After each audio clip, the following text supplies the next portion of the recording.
struggle my mother was under put pressure on me because psychologically I was aware of it, so I couldn't ignore it. So wherever I can fill in and help out, I always felt pressured and compelled to make things less strenuous. Going to and from school, regardless if you gang banged or not, you were always subjected to some type of violence. I discovered my talent in football there. I was the starting running back at Mayfair for a So you were playing football, huh, when you were young? Okay. Correct. What were you playing, running back? Running back, of course. I can see that. All right, for sure. Makes sense, for sure. Yeah. Welcome back to Retro Network Podcast. It's your boy Yak. It's your boy T. Oof, man, T, we got a big one for us today, man. Big one. A big one. We've been waiting for this one for a while now. This one's special because, a lot of y'all might recognize him. A lot of y'all might want to know a lot about the story because we don't know what happened, right? But more importantly, we kind of want to learn from it too. We want to be able to educate our viewers, our individuals, because they saw a little bit about this person's life on film, man. And now we want to talk about what it looks like after that, what the ultimate goals are like. How did the recovery process take place? So with that being said, man, we have a really big person in the building right now. I want to give a warm welcome to our boy, Darrell Edwards Jr. up in here, bro. Let's give him a round of applause, bro. Thank you. Let's get it. When you first came to PV Jobs, I was like, when I met you, I'm like, bro, you're like a really dope dude. Like, you're kind-hearted, bro. I was like, you were super nice, and I appreciate that because you knew what the efforts are for the podcast. Mm-hmm. You knew why we do what we do, and that's the ultimate goal: to mentor people and help. And I say this every time: mentor and talk about opportunities to help others out. But this is really special. We appreciate you taking time and working with us on this part to make it happen. Now we really want to get to know who you are, especially as a person now. I'm sure a lot of development has taken place. Right. Most definitely. So let's talk a little bit about your growth because obviously we know you from the movie They Call Us Monsters, and people probably saw it from the thumbnail already, right? Mm-hmm. So we want to talk a little bit of the development that led to that part of your life, and what it looked like after, right? Okay. So let's touch a little bit about Long Beach because Long Beach is pretty much where you grew up, right? Right. What was that experience like? Long Beach, my hometown, diverse, skateboards, vans, the beach, obviously. Right. There was pretty much where I discovered my passion for either music and the thing that just made the whole culture in the black and brown community, and with that came everything else. I wasn't able to go to school in Long Beach. I ended up going to school in Lakewood due to some incidents that happened around that time, but, Long Beach is pretty much what put me on a path to discovering myself through the diversities that it offered. Gotcha. Now you stay with Pa or Ma with this time, like your dad or father? Your father or your mother? Staying with Madre at the time. Okay. Yeah. You had your siblings there as well? Correct. My 3 sisters. You're the second oldest? The oldest boy. You're the oldest man, excuse me. The oldest man my mom gave birth to. Dang, Excuse me. With sisters, a bunch of sisters, huh? That's a lot of weight on your shoulders. Yeah, right there, definitely. Being the only, male in the house. Yeah. What was that like, being the only male? For me, it was natural. I mean, being around my sisters, again, I knew myself. I always felt like I was myself. Mm-hmm. So being around them and setting examples for them came easy. I mean, here and there with the little nag and, the things that come with, being in the house with females, that was, something I had to adjust to. But overall, it was good growing up with my siblings. We was all we had, so we made the most of it. And Mom's was working, like, during this time. Sorry to cut you off. Like, she was, like, working and trying to really support the whole family? Correct. Gotcha. I guess one thing that we always try to point out or talk about is just like that experience as well at a young age. We've talked about with other interviews. We've talked about what it looks like to be a single mother, right? Mm-hmm. Working nights. Eventually, you taking that role as like being the male figure in the household. It takes a lot of toll on the person actually doing it. Right. So, what kind of tolls do you feel like it took on you, if it did at all? Well, being fully aware and receptive to the struggle my mother was under put pressure on me because psychologically, I was aware of it, so I couldn't ignore it. So wherever I can fill in and help out, I always felt pressured and compelled to make things less strenuous on my mother, so she wouldn't act out irrational or cause any other problems that would put us potentially further under. So if there was something, whether it was taking out the trash or if I can go push my little lawnmower down the street and help out and earn a few bucks so I can help her out, made the situation better. That's pretty much how I would handle it. Gotcha. Now so you were going to school in a different location. What was that experience like too? Because now you're not used to seeing the same people that you're used to seeing. So what was that looking like? Mayfair. I went to Mayfair High School. Mm-hmm. Mayfair was pretty cool. I discovered my talent in football there. I was the starting running back at Mayfair for a So you were playing football, huh? When you were young? Okay. Correct. What were you playing, running back? Running back, of course. I can see that. All right, for sure. Makes sense, for sure. Yeah. So yeah, Mayfair was good. I gained a lot of friends there. Became very popular through football and got to meet some cool people. It was overall a great experience for me. Now, you had a lot of experience prior to that, though, when you were already kind of like in the game a little bit, right? Right. At that time, so you started participating in like these kind of activities that led you to your sentence. Like, at what age would you say?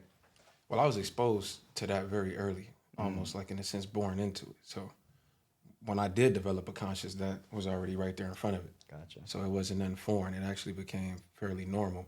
Whereas being outside of an environment where it was abnormal to me. So yeah. In the ninth grade, when I started introducing myself to other people, I would discover different backgrounds from what the little norm or the niche that I was boxed in. And that's when I became more aware of other activities and things of that nature. You know what trips me out is you were 17 on the documentary when you caught that big sentence. But I know from chopping it up, you had been in and out the halls a couple times prior to that. Right. Take us back to maybe the first time going to the halls, and what was like mom's reaction knowing that her boy, the head of household, was starting to get into that path. Right. Well, I got my first tattoo at 13. So when my mother discovered that, yeah, she went ballistic. She went in on me. How did she find that out? I was actually in her room. Wasn't thinking. I had my white shirt on and I had it patched all under my chest. It was my grandmother's name, so I could lessen the pressure if I was to face any repercussions from it. And she came right in and looked at my chest, and right away she identified it and she went in, but she couldn't do nothing about it because it was my grandmother's name. Yeah. So she okayed it, but I think that kind of started the process of her understanding that, okay, maybe if he had access to getting that, what else is he getting into? So by the time I turned 14 and I was arrested for possession of a firearm, that broke her heart. But that experience at that time for me, I was pretty much numb to her feelings and thought I was only affecting myself at that time. So, I mean, she was there to support me. She came to the court dates and all that and expressed her concern to the judges. And, however that contributed to the sentence that I got, it worked out in our favor, and I was able to return back home to her eventually. So at that age, getting caught for a gun, what was were the gang banging and all that an issue already? Was that already kind of like the trajectory, hence the need for a gun? Or were you still kind of just doing you, messing around? Because, once you get into the hood and all that starts happening, you start doing more. Right. Or it either goes right or left. You either do more or you realize, you know what? I got busted. This ain't for me. I'm going to go the other route. Right. But how did that end up like unfolding for you? By 14, I was already affiliated. So early, young. Correct. And that already brings me to the question, like, even the tattoo, how easy is it for a youngster to get a tattoo at 13 years old? As easy as it was to get currency. If you had the currency, I'm not going to ask no questions. Crazy, yeah, right? Definitely. But, it kind of is trippy, though. Seeing it now, it's like, fuck, low-key, you're a little kid, you know? And but I get it. We do it to ourselves, We don't know and understand that. Yes, we were misguided, and there's some fault there, too. Right. But, I mean, at the end of the day, we make these decisions. So you get busted for this gun. That wasn't enough? You go to the halls and all that? Yeah, that didn't stop. That didn't stop, huh? After release, after those 46 days, it felt like 5 days. And then if you return back to that environment, it's easy to kind of let that effect that environment had on you fall off like locusts. It just never happened in that moment because you're only living in the moment at that age. It's not so much you thinking or planning ahead. It's now, how can I get to where I'm going? And so on and so forth. I have a question on this. With your affiliation, when you started gang banging, was this something that you were looking up to being part of something like a gang, or is it something you felt like it was a normality? It was. You said it was already normal. It was already surrounded by you. But were you expecting it? Were you excited to be part of it, or is it just like maybe even felt like you were forced in it? I'm just trying to get that idea out. Not that I'm trying to put anything out there. It was a combination of all those things. A combination of being recruited, who you were being recruited from, and to be satisfied with that recruitment based off the reputation they had. A part of it was cultural. A part of it was influence and peer pressure. So all of those things that came in at one time helped make that decision. Whether I had a say in it or not, I still complied with it. So when I joined, I felt like I accomplished something. There was someone and people around me that had things in common opposed to other places where I didn't have it. I don't know math, or I don't have a parent that is fortunate enough to enroll me in a private school. So here I have a purpose. So with that purpose, I felt the gratitude and the exception. I was cool with it at that time. Was it something you were chasing? Took it the whole around time? with it. Yeah. No, I wasn't. So going to and from school, regardless if you gang banged or not, you were always subjected to some type of violence.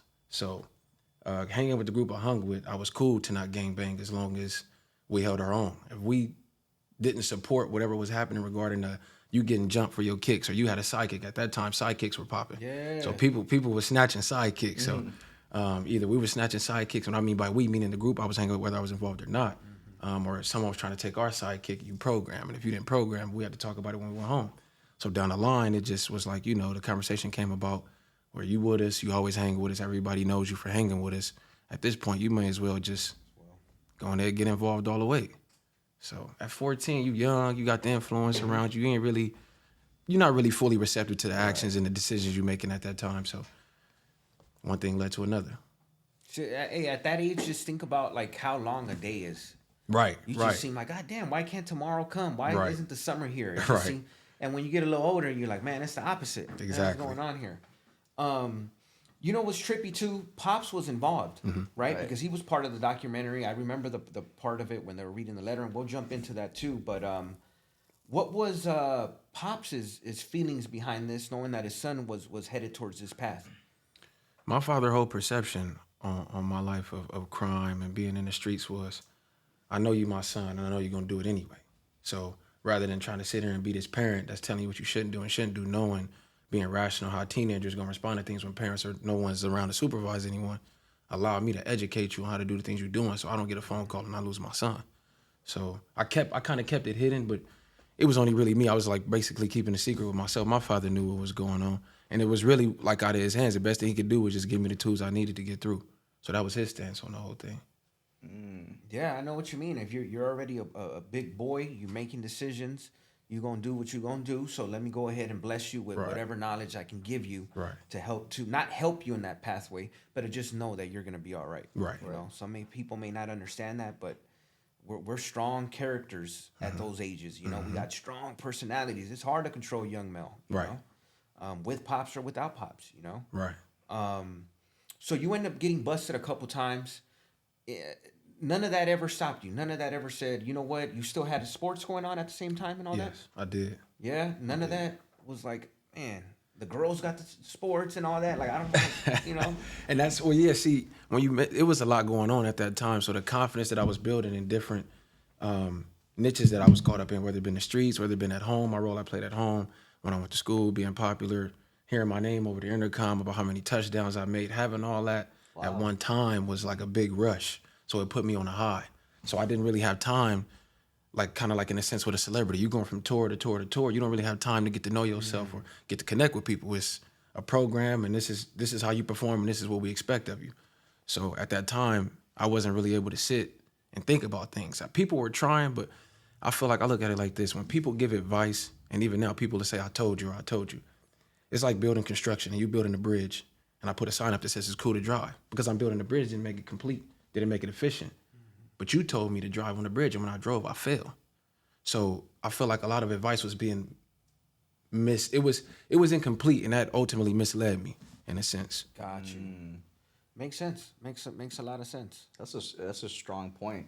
Yeah. With that too, so you're technically living that superstar life in high school, and then you're done and you go home. Now you're living that superstar life in the gang banging world too. Right. So you're getting it from both worlds. Right.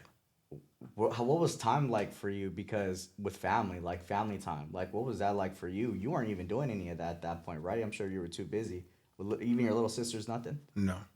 What was were your little sisters seeing this too? Like as it progressed? I was never really home. By the age of 14, I was really out. already? So they weren't, yeah. Okay. Which, I mean, would you say is a good thing at the same time? Not that I have a personality disorder, but those are different environments that required you to be a different person with a different character. So when I was at home, I was safe. When I was in the streets, it wasn't that I was faking or I was somebody else, but I was what I needed to be in the streets. So when I came home, I was that big brother. I got to play with the kids. And Mom said, don't touch the Oreos. I'm the one giving you the Oreo cookies. You know what I'm saying? The good uncle, huh? The uncle good everybody uncle, likes. the good Yeah. brother, the good son. So that was the role I played, which kind of played a role in it, keeping it hidden from them, not really bringing the streets into the household. But yeah, when I left out that door and I'd be gone for however long I'd be gone, that's usually when I did whatever I did outside of the house setting. So you at least built that kind of maturity, knowing like not to bring this shit home. Right. Right. That's 'Cause fire. that That's takes a fire. lot. Yeah, some motherfuckers just take it home and end up getting their people shot. Right. You know, house shot, and you're Right. like, damn, you. What do they say? Don't where you sleep type Yeah. of deal. You know. Exactly. Damn. Okay, D. So take us to So we know you got busted a couple times, and then that ultimately led you, or that same path led you to getting busted for the big one. And again, we could call it whatever. Right. But like I tell people, I think people don't know outside of the reentry community that within the reentry community, we talk about these things because these are pivotal moments in our lives, and we use this. It really defines us because, you know, if depending on what you do from that point forward will also determine your pathway in life. You know, Right. do you want to get your shit together and go to self-help groups, or do you want to fuck around and maybe still get it together, but why wait 15 years? Why Right. not get the ball rolling? Right. What'd you get busted for that ultimately led you to the big juvenile hall sentence and then ultimately to prison, that whole case?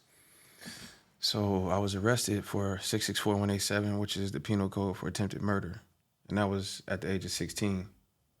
16, and this was in Long Beach still? Yes. Okay. Yes, in Long Beach.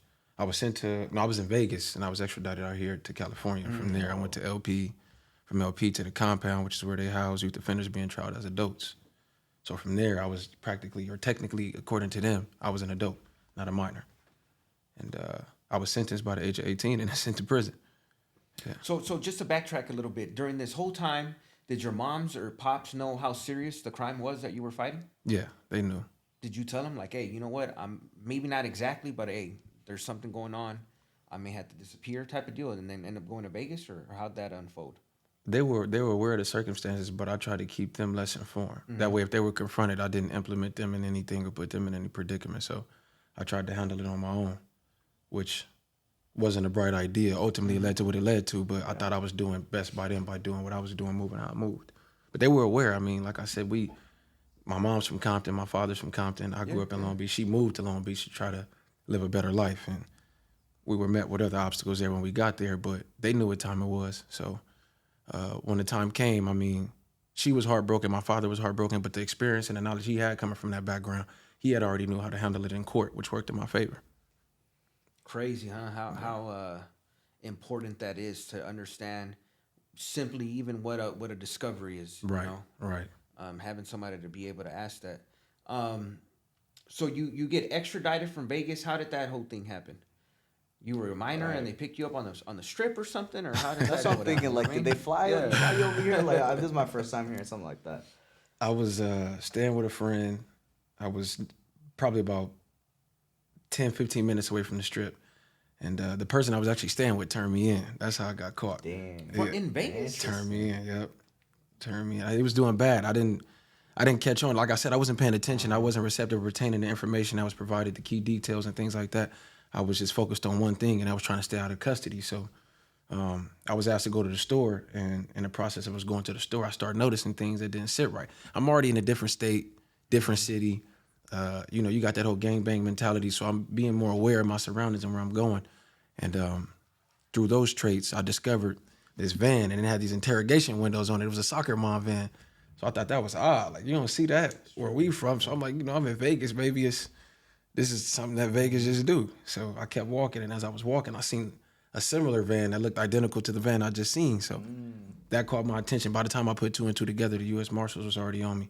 And when I figured everything out, I was already in the holding cell. So, yeah, I waited. Oh, real deal, huh? Like the movies. Man, the Marshals. that's what it felt like. Straight out of Hollywood, a script straight out of Hollywood. What was that time between from the actual incident, that incident, and then picking you up? Like, how long was that? A month later. Were you feeling any kind of way knowing, like, one went down, or that like attempted murder scene was part of your daily or part of your life already? That wasn't anything big that you think you get caught for. It was big when the authorities was looking for you. It was regular, kind of like you said, when it came to it happening in the neighborhood, because we've been shot at numerous times, and I've watched as a kid no one give reports. So that was normal. Like, all right, this happens, you don't tell the authorities. But once I knew the authorities were looking for me is when I kind of had an idea without knowing what was to come of that idea. I knew that I would be met with some force regarding my actions. Damn, that's nuts. So it ended up being on the run for a little bit, a month, which isn't even a lot, but I'm sure it was a stressful time thinking about they gonna pick me up any moment. Right. So you get extradited, U.S. Marshals. How does that? How do they handle minors? Do you go on a plane? Is that like straight up Con Air type of thing, like in the movies, or? It drove me back. As a matter of fact, the dudes that picked me up was from Vegas. So they sat on me for a while. They didn't even come get me right away. They sat on me for a while, got to see their family, did their thing, and then when they got their call, they agreed to being ready to come pick me up. They picked me up that day and drove me back. Where did they drive you back to? To Lakewood Sheriff Station. Oh, because that's the okay. Oh, well, in Vegas, when I went to their juvenile hall, I stayed there for a week. Okay. So if they don't pick you up in 10 days, regardless of the crime, you'd be released. But since I was a minor, someone would have to come pick me up, and I had no family over there at that time, so I didn't even get that far to figure it out. They came and got me like on the 8th day. I'm sitting there counting, and like you said, the days was long, man. I'm like, please don't come get me. This is crazy. You really think about it, bro. What is a 16-year-old doing by themselves in Vegas without any family out there? What are you doing out there without anybody? Like, I can't even go on my own to Walmart without bringing somebody with me, bro. The fact that you went to a whole different state to do that, like, what were you doing, bro? Man. You're 16. Yeah. Like, was it like your group of people came over here, like your some of your friends from the gang, they like, yo, come through, there's a lot of money out here, there's a lot of experiences out here. What was it that attracted you to Vegas? That was the nearest state in the route. I don't recall the bus I took, but the bus didn't drive through the checkpoint, so I was again trying to avoid being noticed. You went up there in a Greyhound? Yeah, the Greyhound. Man, Nobody checked tough. you. Nobody was like, yo, you're too young. No, I didn't. I mean, I've always looked older than my age, so nobody thought twice. The demeanor and everything like that, based off of having to grow up so fast, always got me through those channels. And the Greyhound is rough. A lot of people don't know the Greyhound is rough. On any given day, you will run into some crazy situations on those Greyhounds. I didn't know, but I learned the moment I stepped on that bus. Yeah, for sure. Okay, like, I'm curious to know now what kind of situations you guys are talking about, man. Just in general, situations like that. People on the run, people that are transporting drugs, people that are fighting. Like, the Greyhound is known to get you caught up, quote unquote, right? People are trying to start new lives, in other words, too. Also, like, it's a little bit of everything, And especially going to Vegas, you're going to get a lot of that. Right. You did it on your own? You didn't hop on the Greyhound with anybody else? Like, you did? No. Solo. No feeling, nothing like. Just me and my Yankee backpack. What was your ultimate goal? To get Good there. question, yeah. Well, I'm glad you asked. At that moment, when I knew the authorities were looking for me, I realized how serious things were getting. I had to start thinking. Then, like, damn, wait, hold on. This isn't the norm. I didn't plan for this. So my brain hadn't took the time to think or ponder on a situation like that and how to handle it. I had it surface up. So in that moment, everything was hitting me like a ton of bricks. So I was telling myself constantly, like, if I get out of this, then I'm going to turn over a new leaf. Go to Texas, go stay with my family in Texas, go back, which I liked. I went to school in Texas, and, I felt that I'd be alleviated and free of the Los Angeles culture and the gangs and all of those things, and I could focus on me. But I wasn't able to get that far in my plans. So 30 days in, they take you to the Lakewood Sheriff Station, you said? Correct. And then what they do, that's a straight up booking, and you still don't know your charges, even though you knew the charges, but right. they take a couple days or something? No, they told me within an hour. They read my rights. They read me my rights. They told me what I was being charged with. And when I got to the Lakewood Sheriff Station, they put me in an interrogation room and basically told me my quote unquote crime partner had told him everything and gave you the whole rundown. It's best if you tell us everything. And like I said, my father had already educated me on everything, so I knew better than to go in there and make matters worse. So if it was already finito, I just let it be what it was. And I sat there for about 3 hours in that cold holding cell and then was sent to LP. Damn. Now you didn't get you don't get the public defender just yet or anything like that, would you? No. Not until you start going to the courts or like after your first thing, and then you'll get a temporary one that's just gonna read you your paper or present you in court, and he's gonna tell you, you're just gonna say not guilty, and somebody will be assigned to you a month from now or something. Right. Yeah. That's the process. What was the trip going to juvenile hall, knowing that you had already been there a couple times? Was it kind of like, all right, cool, I'm in it for the long haul, but this ain't nothing new? Yeah, that's exactly what I was thinking. I had no idea that I didn't know nothing about a fitness. I had no idea about being tried as an adult. I'm 16, so I'm like, the worst could happen. I was thinking I was going to get 18 months camp, and I didn't want that. So I'm like. That was a long time. That was a long time, 18 months to a high school kid. I hadn't been to prom yet. I hadn't graduated. So I'm thinking about all those things at that time. And 2 days within me being at Los Padrinos, I was told that I lost my file, which is when I was educated on what a fitness was. And I lost my fitness hearing without even having a fitness hearing. So 2 days in? 2 days in, LP. Without, like you said, even presented in court, they didn't do. And again, I'm sure you know that a crime was committed, and you got to do something. You know, Right. you got to step up to whatever repercussions come with it. Right. But then there's a due process, and so they have to stick to that as well, right? And Right. in this case, you would think a justice, which is basically you're fighting for your right to stay in juvenile court, Right. While the court's saying that, you know what, no, you're fit as an adult, yeah. you know it, you know. What was moms and pops thinking what was that first phone call like when they found out that they brought you back and you were in the halls? Well, I made a phone call. I didn't call my mom right away. I didn't call my parents until I got to the compound. So you got to the compound. Right. So at this time, I had no idea that I was on America's Most Wanted. Is that right? I had Right. what? Okay. I had no idea. I wasn't paying attention to the news. I had no idea that there was a camera crew on standby when the U.S. Marshals had arrested me. So when I get to the compound and I call my mom, as soon as she heard the little collect call process and all that, she answered and she was just in tears. I'm like, Mom, what you crying for? At this time, like I said, everything, even though I knew I was in a situation, I hadn't known how strenuous it was going to get for me down the line. Yeah. So she's boo-hooing on the phone. I'm like, Mom, why are you crying? And she's like, man, you on TV? I'm like, on TV? Like, I wasn't in no music video or I ain't done that. What do you mean I'm on TV? I ain't famous. Yeah, what are you talking about? And she's like, man, I seen you on America's Most Wanted. I'm like, nah.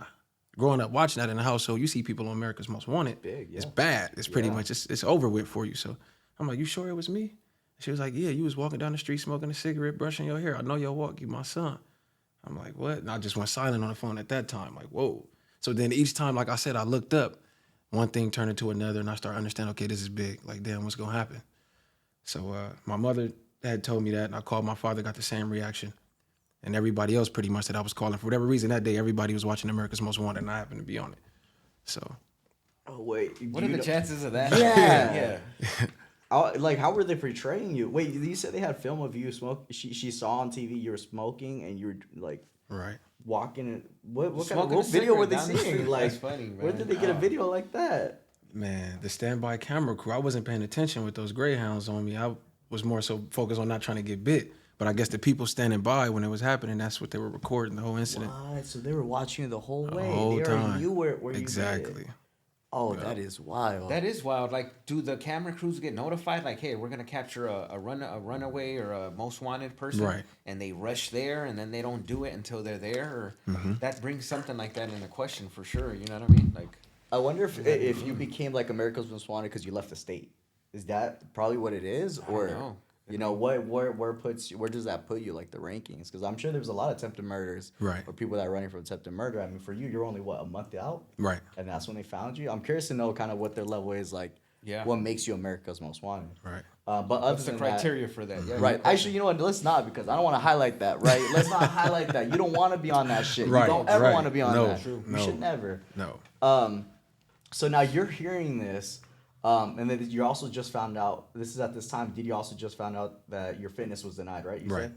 What was that like emotionally, knowing that, oh shit, now I have to do like adult shit. Like, this is adult trial now. Like, this is... So when they broke down the whole process about being tried as an adult, I thought it was a joke. Like, I'm still a kid. I never met no one that was tried as an adult. So I'm like, how could you be serious?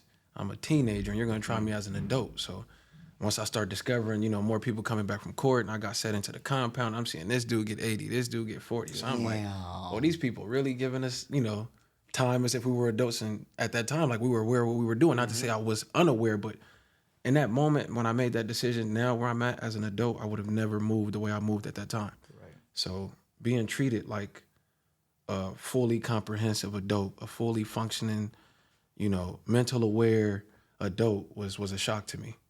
So So it wasn't this idea, and I bring this up because of other interviews. It wasn't this idea with like, shit, hell yeah, now it's prison time. Like, let's get it. Like, this is the big dogs now. You already knew at the Yeah, time. you're right. Some I people- fucked up. Like, I really could have made things Right. done things different. right. So you already matured on that part, knowing like what I did was fucked up and that. Immediately. Once he mentioned that 90 years in court, that first hearing, I was like, whoa. What happened? Isn't Take us it through like one of that. the reactions, like, Yeah. for attempted murder? Like, you don't understand the gravity of the situation. You know, people don't tell you that literally just even discharging a firearm in public is going to give you some years. Right, You know? right. I think So up to let 20. alone- is it? Yeah, up to Jesus, 20. That's the you know? So- maximum sentence you can get. What could they get you for? Like, they want to get you for attempted murder, but what? At least gun shooting at an enhancement for inhabited show. vehicle, Right. at an inhabited house, at a Uninhabited- dwelling. oh, okay. You know, it goes on and on. And again, you shouldn't be doing that in the first place. But Right. some of them just kind of make you question some of the stuff. 20 years for something like that. But again, more so being 16 and not understanding these things. Like, bro, you this is not something a patty cake type of crime. Right. This is you know. We don't. It may like right now we're talking about it and it's for real. But at the time, you're like. It's impossible though. Right. I'm not, what do you Yeah. mean 90 years? Right. It doesn't, you know. Right. So what were you feeling like as soon as you heard him say it? What were you thinking? I started behaving like a depressed teenager without the depression though. I was still kind of numb. Like when I did have time to think, like I said, everything that I didn't have the time to think for prior to that moment, everything was hitting me at once. So I would lay down in my room a lot, staring at the ceiling, blank in space, but thinking. And just like, wow, really like numb. Not like I said, I hadn't been there to know what I was up against in the future. So I was more so focused on the 90, how I'm gonna react to it, how I'm gonna handle it. I'm young. Can I do life? My daughter, my parents. The older daughter Yeah, my daughter. already. Yeah, glad you caught that, age, man. huh? What? What age did you have your daughter? At 15. 15. You were a baby having a baby. Huh? Yeah. Man. Right. Yeah. So at the time you were running, you already had your daughter. She was 10 months when I left. So that's 10 another large step you had to take. Am I leaving this baby too to go start my own life? Right. Did you think about that at all? I did. And like the movies, like you said, I already started trying to figure out a way to sneak back around and be there for graduation without, being seen and caught up. I was really planning the whole thing out. But I was more concerned about how, if my life was to end right now, had I done enough? Or what would I leave behind for my parents outside of my kid? And that's where I said, like, the growth and the change started to happen because I realized I hadn't left nothing. I hadn't done anything. I hadn't really left an imprint in life yet. So that's when I started maturing and realizing my charges, my situation, and feeling remorse and wanting to do different. What about the baby mama? My baby mom's at that time, she was still finding herself. She was supportive of the situation. And, you can do no wrong in baby mom's eyes because she lays with me. So she knows my heart. We're with each other all the time. So she really didn't look at me the way the media try to portray me to be. But she had enough of that lifestyle as well. So we were... And I'm sure it was new to her too, having a Right. baby now and Right. you gone. Right. So it was, that's where you start to really realize, holy shit, not only did I do this to myself, but the people around me. Right, and I left my family alone, so... So you're getting experience with media right off the bat. Obviously, I'm getting to the film with this one, right? So an LP is, I think LP, when you're an LP is when they started filming, they call us Monsters, right? No, that wasn't until Silmar, the compound. Oh, right, Silmar. Okay, so So real quick, Let's- explain, if you can, explain the compound a little bit. What's the difference between regular juvenile hall? And I'm glad because I've tried to explain it, but I don't think it's come across. But that way people know that there's a little separation within the juvenile system. Well, juvenile, the Los Padrinos system is, basically all of the cases that are pretty much minor to what would be considered, relevant enough for you to be tried as an adult. So you're an adult when you're in a compound. You're not a minor. Correct. You're shackled up. Everybody in there pretty much is in there for murder. So that's the highest crime, I guess, the highest crime you can commit. Yeah. And that's where they place and house all of us at and separate us from people who are technically minors with like petty theft or purse snatching, things of that nature. And then there's also a difference between juvenile hall and camp as well. Correct. Right? And you happen to be, because of the crime, they put you into the compound. Was your thought ever like, fuck, I'm about to go in here with a bunch of rough kids? Or you were more worried about your case and where you're going? Yeah, I was more so worried about me. Living that lifestyle, I knew what I was doing. I'm not trying to be Billy Badass, but I knew what I was capable of. So I wasn't really too much bothered by what I was going to meet when I got inside. I already knew how to handle it. It was more so the situation, the court situation at hand and how to handle it. The court system, the language, the terms, the law, like the big stuff that I didn't know or understand or wasn't taught.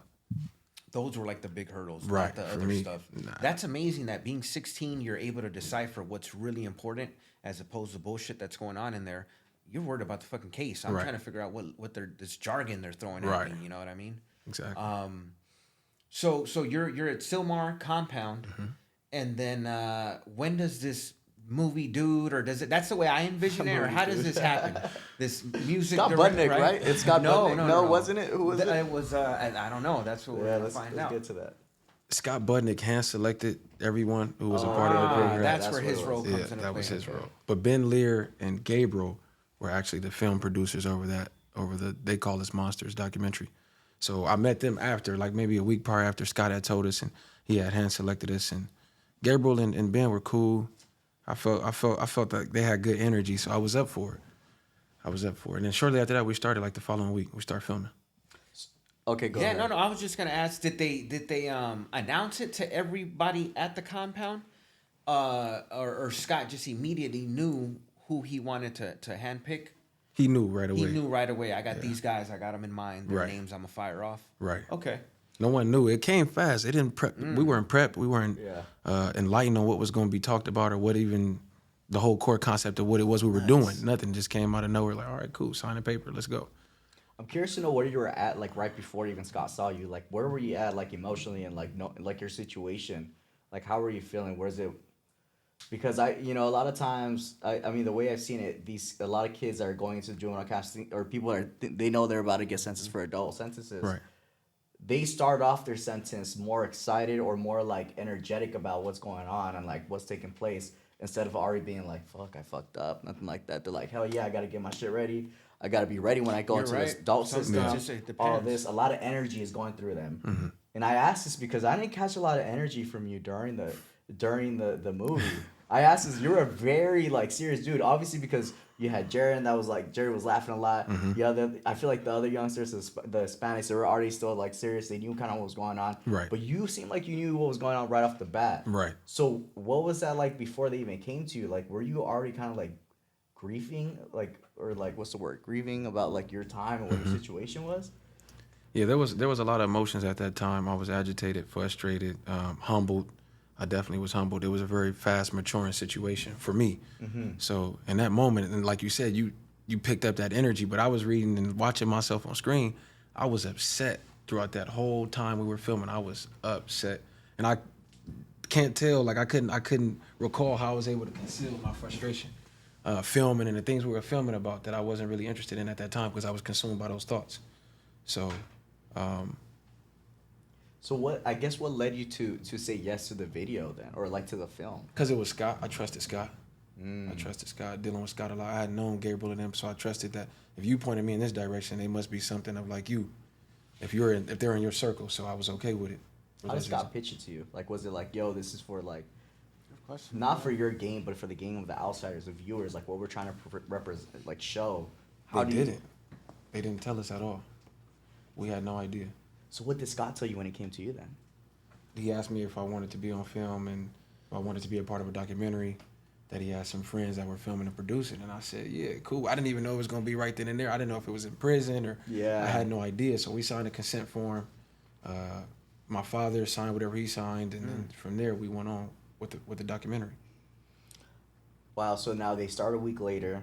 Now, this isn't your first time meeting all of the other guys like Jared and them. You've seen them already. Were you somewhat comfortable with them at that time already? Yeah, we were all 18 at that time, so we were all housed in the same unit. Okay. We were able to How do long were you busted when they approached you guys for that opportunity? like 14 months. Okay. So that's where that's why we know now it was really the tail end of your. Right. That was already a long time fighting that case. Huh? Right. Yeah. So I mean, so when you went into it, I like the activity that you guys were doing. I said this in the Jared podcast too. The activity was really empowering because you're able to tell your story through film or like through acting, right? It was a little funny. There were some funny parts in it. You know, there's funny parts, but I love the activity. What was that activity like for you? Because I feel like they didn't really touch too much on what your script was when you made it. Right. What was your script about? It's an alligator, man. Like, what was your script about? And the anaconda, yeah. An anaconda. Honestly, like I said, my head was so wrapped around what was going on. I was there, but I wasn't mentally there. So I was already checked out when we were filming. Once we were told it was going to be a play and I felt like it was too cadote for me, I lost interest. So I was kind of just freestyling the whole thing. And I didn't know at that time we were going to get into what you were talking about as far as the life, what led up to it, and how we were feeling, and what my thoughts were in that moment. That's what I wanted to talk about.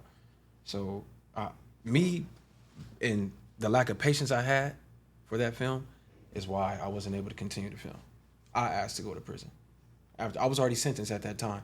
I was already 18. I was held due to Scott allowing us to be in that film, so they agreed to keep us there at that time for the remaining time of the film. And the supervisor, Scott, they all came to the cell after I was done filming that, the actual script that I was involved in with the anaconda and the alligator and all that. And I told them right then and there I didn't want to be here. Send me to prison. Oh, wait, what? That's insane, right? That's something that you would never have guessed from the documentary. My assumption was you were just on the tail end of fighting your case and you had been sentenced and that was it. That like they may had started it right when you were already going to catch the chain anyways. Mm-hmm. So I figured it was an abrupt stop. But you're saying they gave you an opportunity to stick around, huh? Right. But I get you. At that time, you're not in the right state of mind. That's probably not even a concern of yours because you just got sentenced. You're worried about these years that you have to do. Ultimately, you got sentenced to how much? 15 years. With 85. Right. Did they count the years that you were right there, those 14 months that you were in there for, or no? Yes, I was able to receive 2 years credit. Okay. For sitting there that whole time. Is that where you find out that the county day jails and nights don't count as double? You know, when they that's an assumption. The 2 a day. Like, I'm gonna get 2 a day. Hell no. When you go up they there, used to count that like this, like a double. That's is that what would you call that? Folklore? Prison folklore? Jail No, they do. It's certain crimes. Violent crimes exclude you from being able to reap those benefits of 2 a days and things like that. Milestones. So that didn't come till down the line when I was at the end of my bid already. Mm-hmm. Yeah. One experience I had, or a question I had too, what was it like seeing that your parents weren't part of this documentary? Like, what were your feelings towards that? Because you saw them speak. Right. They talked about your experience. What was that like for you, hearing what they had to say? Seeing my dad always had this hardcore persona as far as being a father, not crying, being strong, and trying to always lead by example on how to persevere through things. So seeing him with that emotion, and when he was reading my letter, I'm like, Dad, why would you read that letter? Like, why did you do that? He was touched by it, and him going through what he was going through, looking at having to lose his son for the remainder of his life, had affected him. So it allowed me to see him in a different light as well. But he expressed some emotions to me at that time. And even for yourself, the stuff that he read from the letter, one of the things that stood out to me is when you say, and I think it's huge and it's important, and people need to understand what it really means when you do a crime and you're getting busted for this amount of years. Right. You said, I'm 18 and I'm in a cell with a 60-year-old man or a 70-year-old man. Mm-hmm. I'm like, that's prison for you. Right? Like, there is no divide between anyone. Everyone committed a crime. Everyone's here. But just to think about that, you're getting a youngster fresh from juvenile hall, and you probably hadn't been around grown-ass men like that, and now you're thrown in there and you told him, this is it. I'm in here with just a grown old man that looks like he's 30, and this is it. Right. This ain't nothing here. Cold realization, huh? It was definitely a different experience. I mean, in the streets, you don't stay in the streets and you don't stay in the mix or the things that you're committing at that time, whatever it may be, you leave. So in prison, there's no leaving. So if you get into a fight, you're going to sleep right there. You wake up, you're going to fight again, you're going to sleep right there. So it was crazy. That whole process for me, like, wow, I'm now shitting and sleeping where I'm shitting at. So having to adjust to that all over again was definitely, it was challenging for me as a teenager. So now you transition into that system. You already talked about, the cell experience, right? Where's some other stuff that you notice that you're like, whoa, like this is why I don't want to come back? I guess it could be like mental health wise, loneliness. It could be one thing too. That's one thing that a lot of individuals talk about. Right. What were some of those experiences that you had? You're like, damn, because you already knew right off the bat, I don't want to come back ever again. Right. Like you already knew. But what were some additional things like, wow, that just caught your eye? Like, no. My second day there, I witnessed a stabbing. And again, violence, that was already normal. But in that controlled environment where it's like, if I react, I get punished and I go to the hole. If I don't react, there's politics. If I don't react, my life is at risk. So all these things that made you think in the streets, you didn't think it was impulse. You looked at me wrong, you said the wrong thing, or you took me for a joke. So that's how we going to respond to it. And here it was like, no, hold up. You can't just move and make decisions on your own because they don't only affect you. So when I witnessed that stabbing, I was like, damn. Everybody told us to get down. They came, pepper sprayed. It was a big old deal. It was a new experience for me. We was locked down for 2 days, and they brought us right back up. So I'm like, damn, dude, I don't have no weapon. I don't know how to, I'm like, what's going on? How do I react to this situation other than what I'm used to responding to, scenarios like that out on the streets? So in the process of that, people start falling off. The girls I was talking to, that was new to them, and them wanting to continue their career and pursue their dreams. Me being in prison conflicted with that, so I started losing friends. My baby mom at that time was already gone, so I was pretty much by myself. And that's again when I started realizing that my life took a turn for the worse. And were you still talking to mom and pop too a lot, or no? Yes, I was still talking to both of my parents heavily at that time. Visits were still happening too. Chino, it was no contact, so I didn't want them driving all the way to come see me behind the glass. So I declined on the visits at that time until I got to prison where I could actually touch and hold them. That's still an important factor, though. The fact that just because, like, you would think I want to be able to see them. Like, okay, I'm just thinking right now, but I would think I'd want to be able to see my family. But the fact that you don't even want them to see you like that, you want to be able to touch, like, that's the most, like, Right. that's real family that you want to give a hug because you love and you appreciate so much and you hurt them so much. Right. But that's what you're fighting for at the end of the day now. Exactly. For not only yourself, but for family, too. Yeah. And it also shows selflessness, Yeah. right? Instead of having them waste all those resources for that, Right. knowing that you've probably had those type of visits, why not wait till you get somewhere where you can get a across the seat from the table and make Right. it, just the whole experience. Right. Daughters, you were still thinking about your daughter at this time, too. Of course. So, Of course. were you, like, writing any letters or anything like that? Like, what was that like for you? Every week I write her a letter. Every Yeah. week. Really? I felt like it was over. Honestly, I thought I was gonna die in prison, whether it be through the time or some. This was before the 50-50 S&Y special needs thing and all that. So it was active everywhere you went, whether you were active or not. It was active. So I'm like, damn, there's a high possibility. Again, the chances increase. The situation is now more high risk because, you go home, like I said, after you're done doing what you're doing in the streets. If you survive through whatever the activity was. So in here, I'm here all day, and I'm always subject to some form of violence, whether it be through the correctional officers or whether through prisoners. So I would write her letters and tell her things like, that I would tell her if I was 32 and she were 19, or if you were 16 dealing with boy trouble, this is what, or go to Tokyo, go to school here. I would break all that down to her in prison. As I was educating myself, I was educating my kid, explaining myself in case I didn't get to talk to you about the decisions I made or how it affected me or what type of father I wanted to be. So I would take the time to write 8-page letters or better until I got my point across and send them to my little girl. Were you getting responses from those kind of letters, too? Her mother would write back. I would write her mom, and I would correspond. She would read them to her, even though she she was still a baby. So Right. Yeah. she had created this box, and she would put all the letters in this box. So when she became of age, she would then hand them over to my daughter. That's fire. Yeah. That's fire. Really powerful, too. Well, something that just popped into my head was during the time, right, where you go to reception, did anybody try to tell you, like, bro, you're tripping, do the documentary, stay here a little bit longer?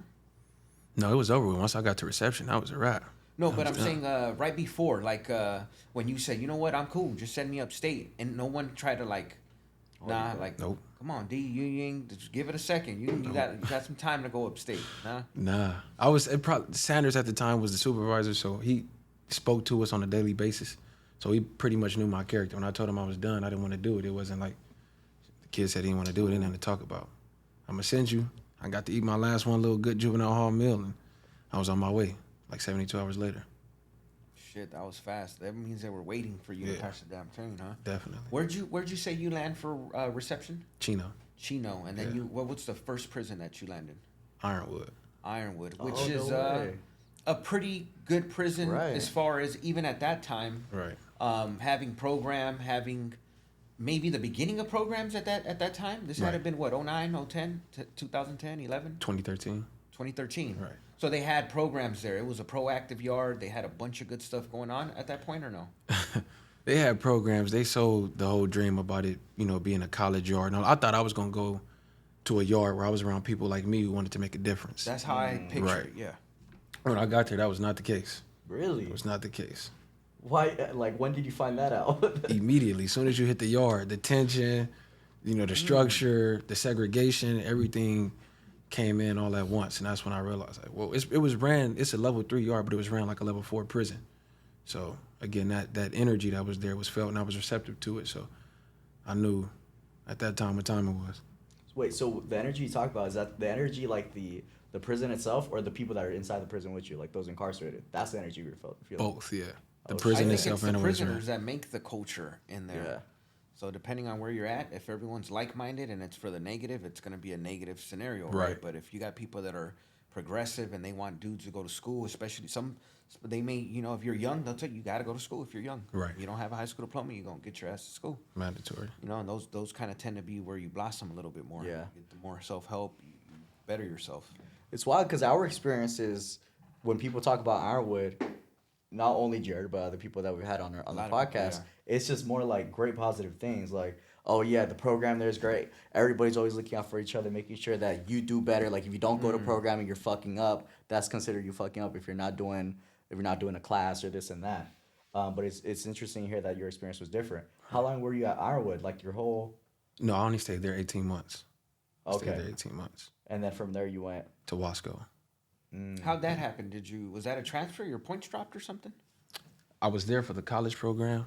So since I wasn't, at that time, like I said, there was so much going on in that yard, I wasn't able to focus on school. I couldn't do school and do violence at the same time. It just didn't mix for me. So was it like riots type stuff? Constantly. Okay, and that's always an issue that's outside of your control. Right. Right. So, Damn. So you didn't get to do the school stuff, huh? No, I was not.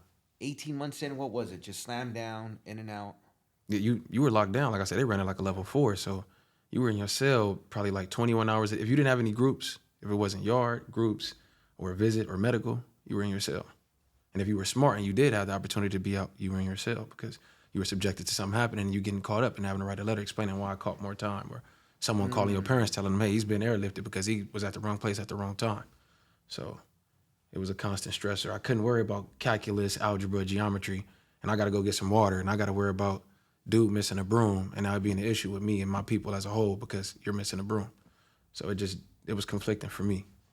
It's fucking crazy you put it like that. A broom, bro. It's just as simple as a broom. Right.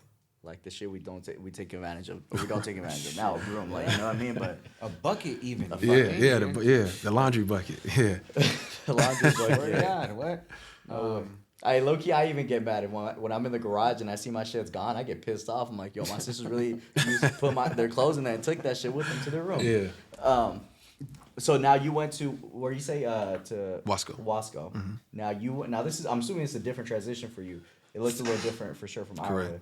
And still a 3-yard. Yes, still level 3. So a little more access than a 4, but depending, like you said, the culture, it could be not very much access to programs that you may want to take. Some of them it may, right? How was Wasco's programming at that time? When I got there, Wasco was smooth. It was well racially balanced, ethnically balanced. So it was equal portions of blacks, equal portions of Hispanics. Programs at that time, like I said, this is before the 50-50 and all that. So the yard had a lot going on. And when there's a lot going on in the yard, people tend to try to keep the peace. People want to talk to baby girl, want to talk to your kids, some run businesses or do whatever they're doing to keep things going for them. So it was less violent. And that's when I discovered, okay, well, there's, give or take, there's pros and cons of both. So there's no violence, the inmates or prisoners are cool, and you got to worry about the people who run the prison, the correctional officers. So what type of corrupt activity are they running, and then how are we going to respond to it? So it's shifted. You get the rocky prison, cool police, or soft prison, and then high rise with the corruption. That makes sense, man. It's a tough one. Think of, right? Like, yeah, that's the trade-off there. Right. If you get somewhere where you want to program, the cops know that you want to do good things, so they're going to fuck with you a little more. Right. They may or may not. That's not always the case, right? Sometimes you get some that are like, do it, man. Right. I'm with you. Or you go where it's rocking and rolling and cops are just used to seeing crazy shit and they're like, I ain't even going to get involved. Exactly. So what were you already advanced in the thinking as far as like, I'm gonna crash out because I need to get my name on the map. You were past that. Right. You were already thinking about things to better yourself, going home, or how fucked up the situation is, meaning don't make it any worse. Right. What were some thoughts or ideas that you had at that moment to help you do your time? So by the time I got to Wasco, when I was, alleviated from the pressure of being in that environment, that's when I started realizing, okay, you know what? I didn't get a chance to read the books I was interested in. I didn't get a chance to learn what I wanted to learn. So I stopped watching Jerry Springer, stopped watching Seinfeld, stopped watching all that stuff that wasn't helping me retain or better my situation. So I started picking up books, LLC books, aquaponic agriculture books, and start reading books that would help better me. And that's when I discovered, okay, you know what? People always told me I had potential, but it's like I couldn't see what you're seeing inside looking out. So once I start reading things and then I start getting to know myself with, academics and things of that nature, I start taking an interest in reading more books And then I discovered ways to create a plan if I was given an opportunity to make a change, if they gave me an opportunity to get out and make a change. I wanted to be prepared for that opportunity had it presented itself, since I didn't have to go to board. Did you have a high school diploma though at this time? Because I'm assuming you didn't finish high school since you went at like 16, right? Right. Did you get your high school diploma? Through Barry J. Nardoff at Sylmore, I was able to obtain high school diploma. Oh, so you got So it you got then it young, before. early, huh? Okay. Right. Okay. Gotcha. So now you're reading these books. I'm sure there's a lot of emotion, like with goals that are coming through your head, like as you read, right? Mm-hmm. What kind of stuff were you already thinking about right off the bat after reading some of those books? All the things I could have did rather than trying to make a name for myself, had I understand the importance, or had it been shown to me what it looked like to look like me, be like me, and to be standing in a better position than where I was placing myself.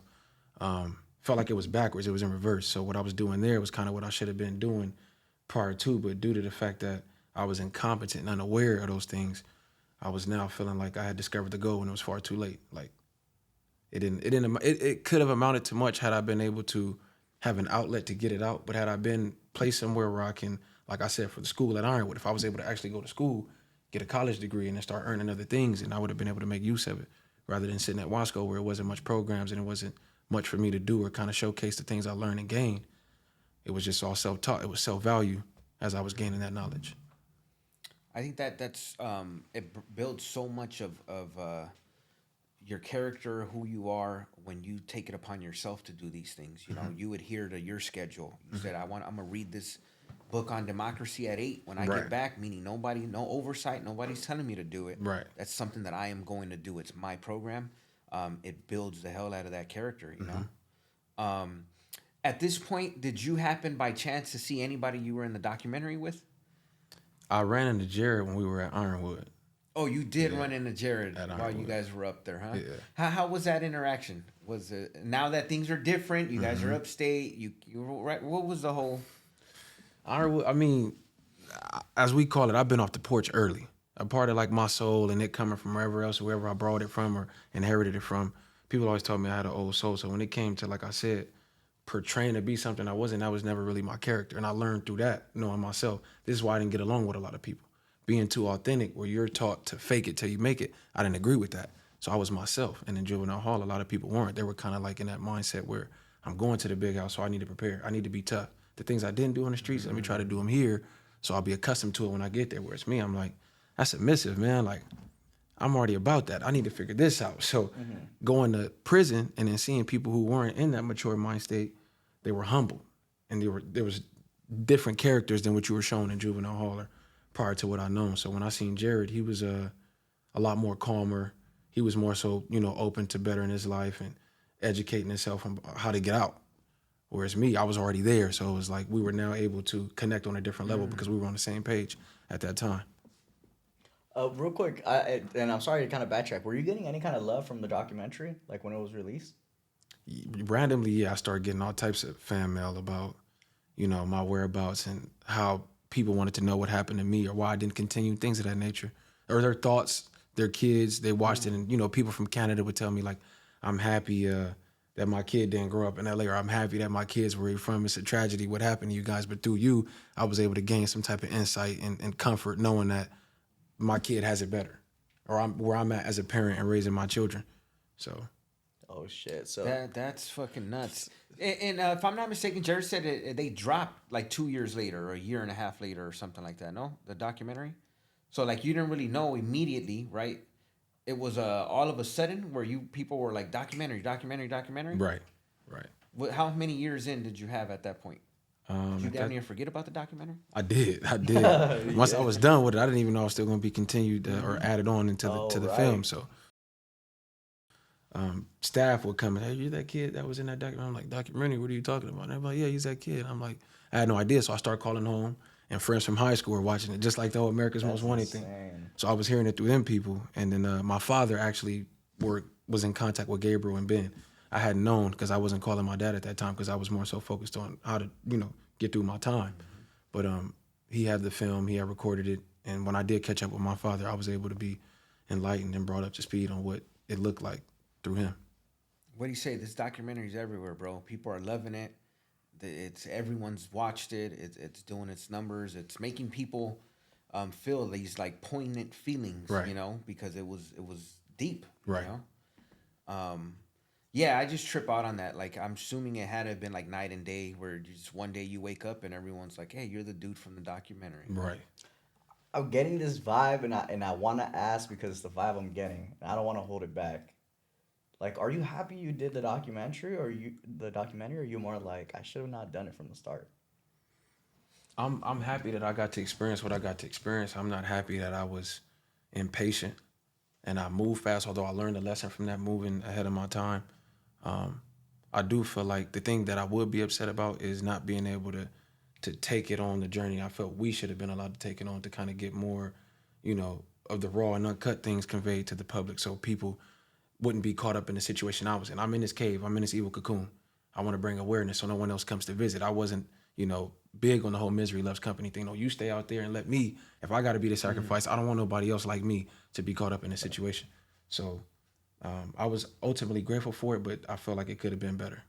Gotcha. And I just want to ask, because I mean, you're on different like level, like even now talking about it, you're on a different level.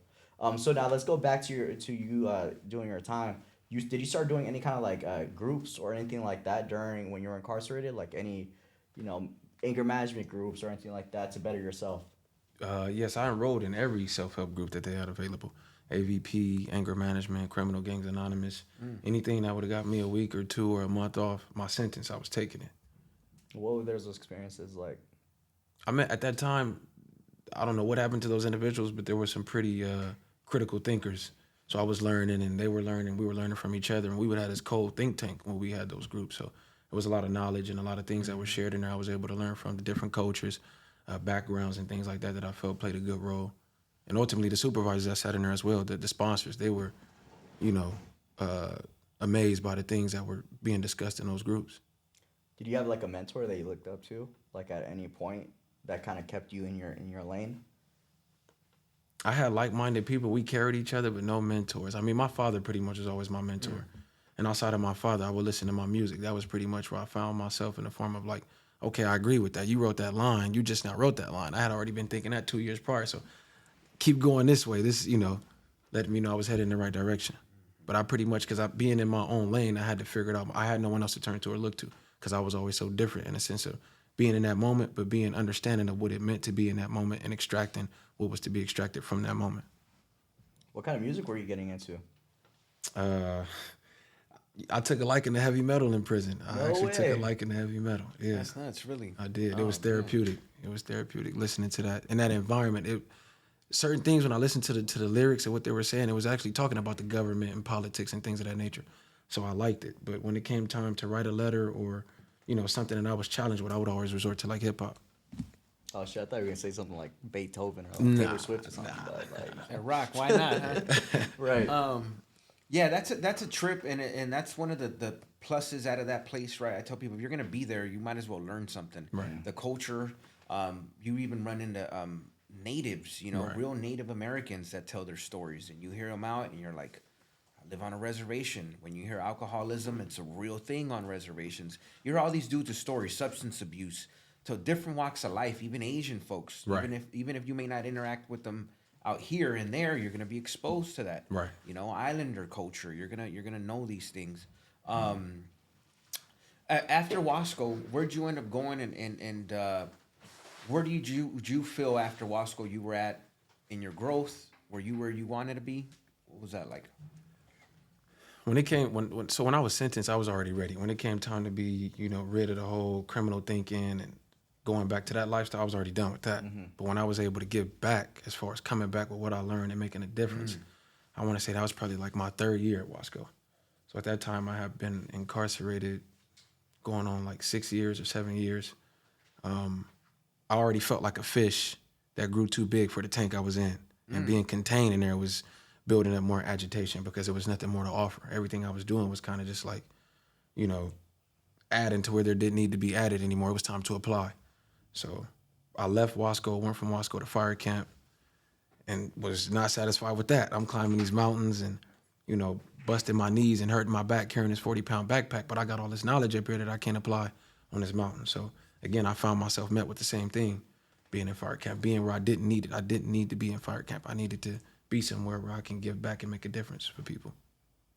So fire camp, that's nuts that you seen it that way, and I'm glad you did because that's the reality of it, right? You're putting all this physical force and stuff into that, but then again, you gotta your concern was more sharpening who you were, your Right. person, building Right. building who you are. But you know, it's because most people want to hit fire camp. That's like the end goal for them. You know, I want to get fire camp and eat Snicker bars and Right. steak and whatnot. You know, Right. how much time do you do in fire camp? 90 days. That's it, huh? 90 days. That's it. You learn how to cut line and all that. Cut line, puller. I was a McLeod. I handled the chainsaw from time to time. Okay, Yeah. that's Running nuts. back, doing it all. Huh? Running back, doing it all. You talked about, so now you were talking about fire camp, which is interesting. You only did 90 days. It sounds like you're like claustrophobic at the same time. Like you feel like you're claustrophobic and being in these cells, and you just really want to put your mind to something that will benefit, right? Right. The way you explained it. So where did you go after fire camp? After fire camp, I went back to a level 3 yard. I went to CMC. Did that feel a little like going from there? Because I feel like you had a little bit of more like openness or like freedom from fire camp going into there. Right. Were you kind of like, fuck, maybe I should have stayed at fire camp? Yeah. I mean, although I didn't want to be in fire camp, I didn't want to be in a cell, but I looked at it as a lesson and I capitalized off my mistake. So I knew either way, camp, and roughly I got 9 months left. So what is the lesson right here that I need to learn from my actions and what brought me back right here? So the mindset I was in when I left, I was still on that 3 yard mindset. I had that mentality still. So that's what got me caught up. But knowing I was going to go home, that gave me an opportunity sitting in CMC single cell by myself, allowing me to start rationalizing my actions and my future. Like, all right, look, you about to go home. So cut this out, not being institutionalized, but being more so aware, like being in that moment. Like I said, I was still in that moment, being in that setting for so long, it blanketed me. So I had to get that off. And that gave me the time to transition out of that mentality prior to coming home so I could be prepared. I wasn't prepared at camp. It was, again, right back to work. So I didn't have time to think. I didn't have time to, for me. You mean wait, once you experienced camp, you took advantage of the freedom and like did the jail shit basically, or no? I took advantage of the program and learning what I learned Okay. as far as Cal Fire, but I didn't want to be at camp. I wanted to go to MCRP where I was able to go to school. That was my main. I felt like I should have been in the classroom setting. And to answer your question regarding the sports, I thought about sports, but most athletes don't have no voice. And then again, with the voice, what are you really telling people? What are you really teaching people? So allow me now to make more use of myself rather than performing on stage and entertaining people. I think we can get further as a community and as people if I'm able to actually to offer you something that you can learn from other than amusing you or providing entertainment. Right. I didn't want to be an entertainer. So Fuck, man, you're mature. Like, to think Yeah, that way? yeah, God definitely. damn. Most of the time we get to this point at people's end of their story, but Right. you had this, you stuck with it from the beginning because that was your reality. And I tell people too, my experience as well, even though I think if I would have done less than 2, I would have been back to the same thing. But I knew immediately, and it's rare, I don't know if, I'm glad it's not an isolated incident, that I knew off rip, I'm like, if they let me out, I will never come back to this place. Right. Like, I know it, I knew it. And it's crazy that resonated with you as well. You knew from day one, this is not me. I'm gonna get this shit right. And maybe because you really came from it. Right. You know, you really Exactly. participated and you didn't Exactly. have no need to put on a front or to try to put a smile on somebody else's face. Right. You were worried about yourself, and that's what a lot of the times we need to do, right? We need to fix ourselves before we can start doing anything else. right. Yeah, that's nuts. So you had how many years in at this point the CMC? Because you're saying you're already going home, but you did 11 total off 11. the 15? Yeah, 11. So at CMC is when I hit that 11-year mark. Damn, that's nuts. So you 4 or 5 different prisons? Yeah. In total, when it was all said and done, 4 or 5. So you already knew the time you were coming out. Was there like a parole hearing or anything like that? No, thankfully. Well, you know what? There was MCRP. That's what got me out early.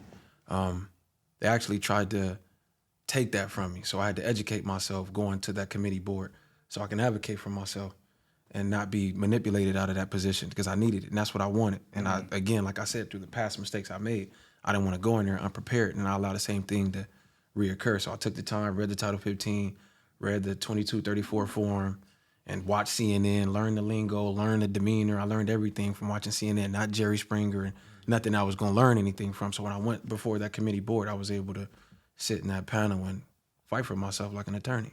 What kind of questions were they asking? Well, it was more so about the case, the crime, the activities in prison, 115s, or, you know, your behavior, and overall, like, keeping job security for them. You keep me inside, you keep a job. You let me go, I actually think this one isn't going to come back, so do we really want to let him go? You know, and it was more so me trying to not use their own policy against them, but put them in a corner to where you couldn't, you know, just tell me you don't like me, and if you don't want me to go, or tell me what it is. Tell me you want to keep me enslaved there. I can go back to my cell and accept it, but trying to manipulate me or talk down to me as if I'm unaware, I wasn't finna accept.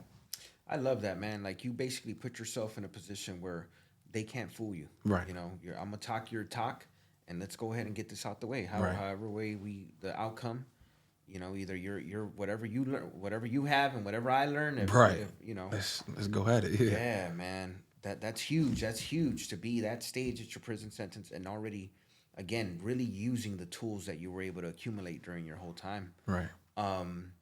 You getting released didn't happen like normal, like some of the past stories, which is the parole, all that. You had 15 with 85, so you had a ballpark of when you were gonna get out, maybe Right. 12 years, right? Right. How'd you know when you were gonna get out? Because of all the groups, how'd you accumulate all that So through Prop 57, once they implemented the milestones for us, I was able to start calculating my time and look at what time frame I would be eligible for fire camp. That would cut my time down to like a year, I think, because at that time I had 2 years left. So 50% is what I would have gone down to. Being a violent offender, you're only able to go down to 50%. So I knew if I even got now, huh? right, correct, only 50% though. That's So that's a hefty Better cut. than I tell 85, you, yeah, yes. heck yeah. So once I got to camp and I got that cut, then I knew it would be soon after I got that cut that I'd be out of there. Did you start calculating like your high school diploma milestones, your college courses, all that? I didn't get credit for that. I got You that didn't in get credit juvenile for hall, that, so I okay. didn't get that. I missed it. You didn't do a coastline college or anything like that? Nah, me in college and prison just wasn't gonna work. Really? No. Okay. Or Which the is Palos maturity Verdes. too. Yeah. Yeah. But see, that's another thing that I wanted to address. Being in prison, you had me sit there that whole time. So that whole time, I could have came out learning French. I could have came out learning Spanish. We got a plastic pandemic. I could have been solving that problem. Still smart enough to take it upon myself not to be on the yard with the Crips, not to be politicking, not to be doing push-ups in the day room. I'm in a cell reading and studying. I found like-minded cellies so we can be on the same page and, you know, each one teach one kind of thing. And through that is where I discovered the LLCs. But I start realizing, like, wait a minute. This really is suppression right here. I'm suppressed. You want me to be depressed, and it's ultimately holding me back. The more I discover, it's holding you back, the future generation back, because now I'm coming home with this knowledge, but I'm still set back because now I have resources only later then that I needed at that time that would have made a difference when I was released. Right. So I agree. Like I said, my philosophy is like give somebody you want them to become an expert, give somebody in jail, in prison doing a big sentence, give them the book. They'll fucking memorize it forwards and back, and then hopefully do some you know, critical thinking. Right. And they'll come up with a crazy answer that you probably never would have thought of, because that's all you have time is to learn, and really, if you use it for that, you know. Right. Damn. So that's deep. That's deep. You ended up so you did 11 with some change. Where'd you parole from? How did that day take place? I left February 22nd of 2023 from CMC. That's 2023. Yeah. This year. This year. A couple months ago, huh? After 15.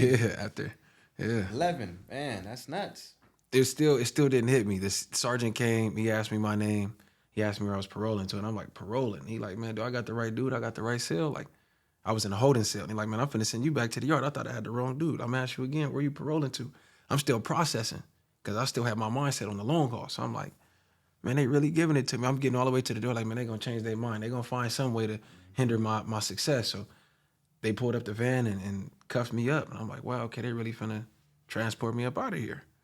So So you didn't really know. Oh, my Right. fault. Go ahead.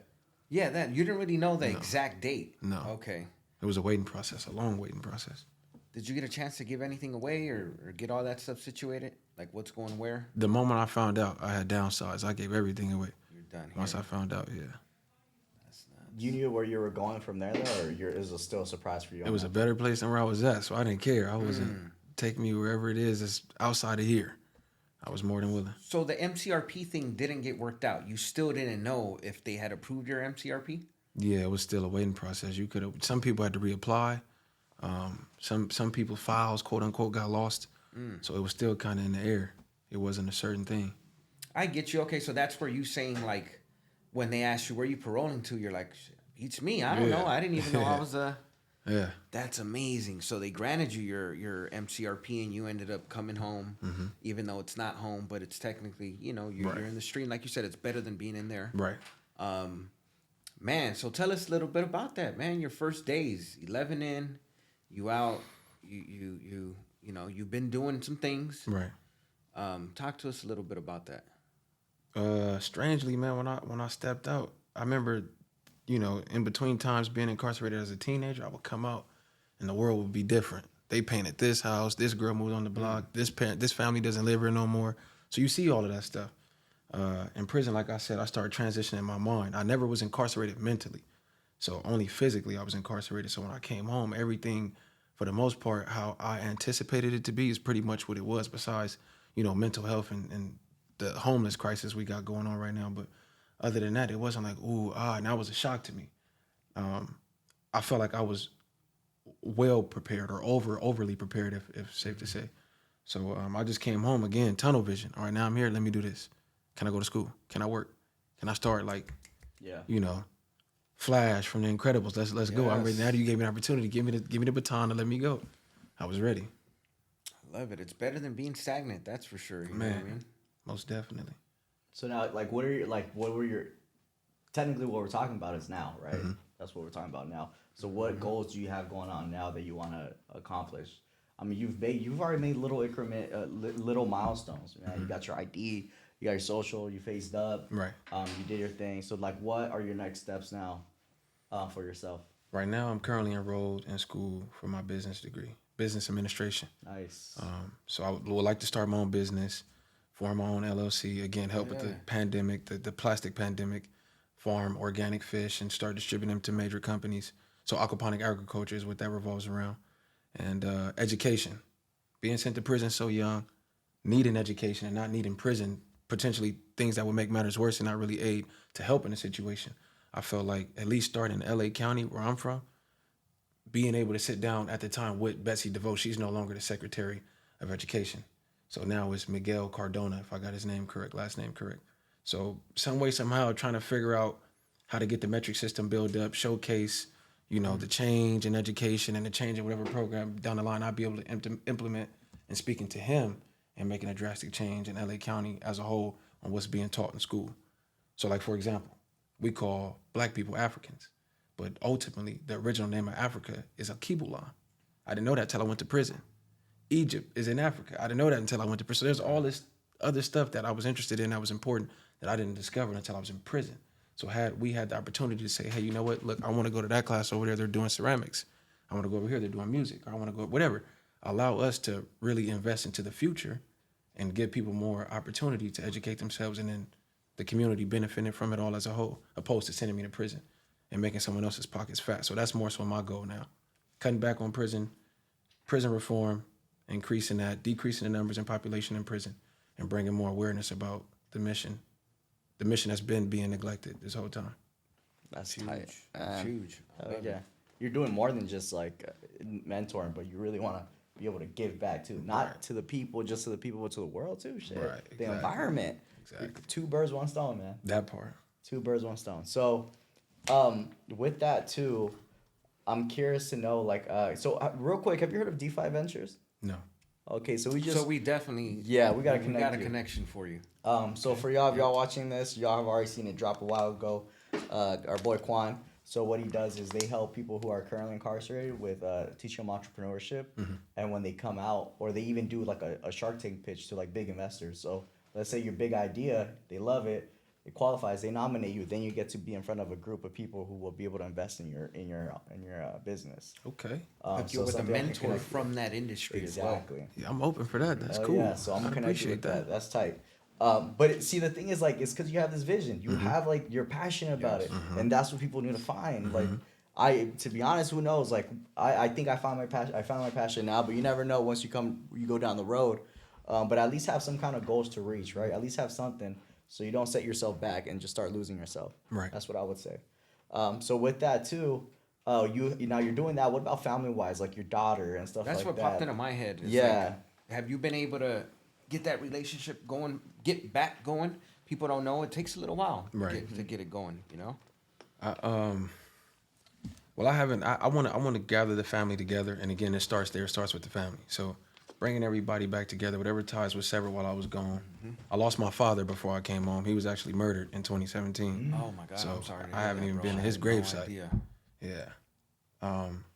So yeah, there's definitely some work. There's a lot of work that needs to be done there with them, and bringing us back together and kind of implementing the same mission, but allowing them to get involved with it as well, so everybody can play their part, and kind of lead them, to a high rise, opposed to keeping things plateaued and them being set back. I feel like if I'm able to give back to them, I should be able to give back to home as well and make change there. So it'll start at home. 100%. I'm sorry to hear that about your dad, brother. Like, that's really tough because I know, like, the way you describe it too through the documentary, like, you guys made that connection. You said you guys ended up Right. talking about that kind of stuff. Right. Were you? I guess it sucks because at that time you were incarcerated. You weren't going through an MSRP. No. Or MSRP. What the heck? MCRP. Oh, you're buying a car, Yeah. bro. Buying a car. But you weren't there. What was that like, knowing that you couldn't participate fully on the funeral? Because you probably participate to an extent, right? Right. But what was that like for you, that experience? Man, I mean, atrocious isn't even a term to use, to be honest. Me and my pops was like close. So when that happened, I did, in that moment of it happening, relapsed. I mean, the only thing I wanted to do, that's my father. And it was somebody who was dear to me, who played a role in me getting back home. So by nature, the first thing was who did it. In that moment, everything that I had worked for was like, it was canned. It didn't matter. I wanted to focus on that. But then I started realizing, okay, look, through this experience, what deed would I be doing if I moved like that? And his actions, however it happened, whether it been his fault or not, it affected me. So again, I'm learning everything that I do, favorable or not, affects someone else, whether they're close to me or not. So I just started trying to find ways to make it make sense. And then now, again, capitalize off that mistake and that wrong and righting it right. That's amazing, bro. I mean, that's what it is. Because like you said, you caught it. It's easier to divert back to what was, Right. because you know how to do that already. But it's harder to maintain it, and I can't even speak on that, because it's your personal experience. But to be able to maintain that same standard that you had placed for yourself, Right. when you were about to let it go, Right. because that's understandable. I get it. That's called passion, whatever. It's tough to be able to think that, like, Right. fuck, I gotta maintain this and not let it go, not throw it away, Right. because it's easier to just throw it away. Yeah, it didn't take but a second, honestly. Yeah. It was a lot of growing. There was a lot of pain. There was a lot of growing. I cried. I didn't care who seen me cry. It was crazy because, at that time I had to get on the phone and there was no cell phones on the yard. So you're going through the collect and you always got someone, whether they're sitting there dialing for the operator, trying to talk to that one girl who's not answering. People usually come right when you get a phone call, like, hey, man, I got phone time. And in my mindset, I'm like, man, whoever coming to get this phone, I'm not getting off. I got a serious situation. I need to figure out what's going on. But by the grace of God or whomever was watching over me, did nobody come and ask for that phone time, like that whole hour. So I had that time to talk to the family and kind of figure out what was going on and try to keep a level head rather than getting off this phone and acting out irrationally and making matters worse for myself. So that's when I started kind of like organizing my brain at that time and how I was going to respond to that situation. It sounds like someone was trying to hold you down. Who was helping you hold you down? My family. I spoke to my family, my mom, my brother, my sisters. Everybody played a role in communicating and supporting. Everybody else who was supporting me, who didn't want me to dig any deeper. And I owed that to them. I didn't want to, do them a bad deed by having them invest into me coming back home, sending me books and all these things that took time to get me where I was today, not wanting to throw it away. That's powerful, man. It is, definitely. Even now, like, you hear a lot of stories with these youth and young adults. They burn the bridges between their relationships with their brother, their sister, their mom. So if they do, and hope to God, but if they do get incarcerated, like, they have nobody, Right. And nobody could be there to speak to or to talk to them or nothing. Hopefully it's a lesson for those that are listening. Right. So I mean, we're excited to see your development, and I'm sure everybody else is too. We'll see. There's a part 2 if they call us monsters, but no, I'm just kidding. I'm kidding on that, but No, I've you know actually what? reached out to Ben Interesting. regarding that. Oh, I really? did. Yeah, I spoke to Ben. I spoke to Scott. I spoke to Gabriel. We would love to have one of those guys on here. Scott Yeah. is we may, but I have Scott's number and everything. But the Ben gentleman that I keep hearing about, that would be amazing. And another thing is, again, we chopped it up briefly out there, is maybe having you and Jared sit down, future episode. Maybe it could be something that might be a possibility. What do you think? I mean, we'll see. We'll see where the world takes us, man. We'll see what the Yeah, what people. you never know. I mean, we'll see where the world takes us. Shit, what if we get all 4 of them? Man, Right? Like, you never know. that'd be That'd nuts. be nuts. That'd be golden. But yeah, man, we're excited. We appreciate you for real. I think a lot of great things are gonna come from being able to hear your story, man. It wasn't heard. You said it yourself. A lot of people want to know what happened, so now it was heard. And great timing too. Which one was that one? Yeah. So all right. So with that being said, man. Yeah, with that being said, I appreciate you for taking the time, D. And I know we had a little back and forth, but we made it happen. One quick thing I wanted to do is give a shout out to my boy Kai, Juan. These guys are the individuals behind the camera. They're the ones making everything happen. Yeah. They do video editing. They do, it goes on and on. I don't know any of that stuff, but they do. They do we it gonna all. put some stuff in the description. But again, we want to shout out them. They're the gentlemen behind the camera. They're the ones making it happen every episode, really. Every fucking episode. And so everyone in the room, love y'all, appreciate y'all. D, thank you for you know what I mean. Appreciate you, It man. was Hey, don't forget enjoyable. about the homegirl Mike Ted too, I dog. said Mike. I said everyone in the room. You did not. Re-entry Mike Ted, Network our podcast consultant, man. Where else?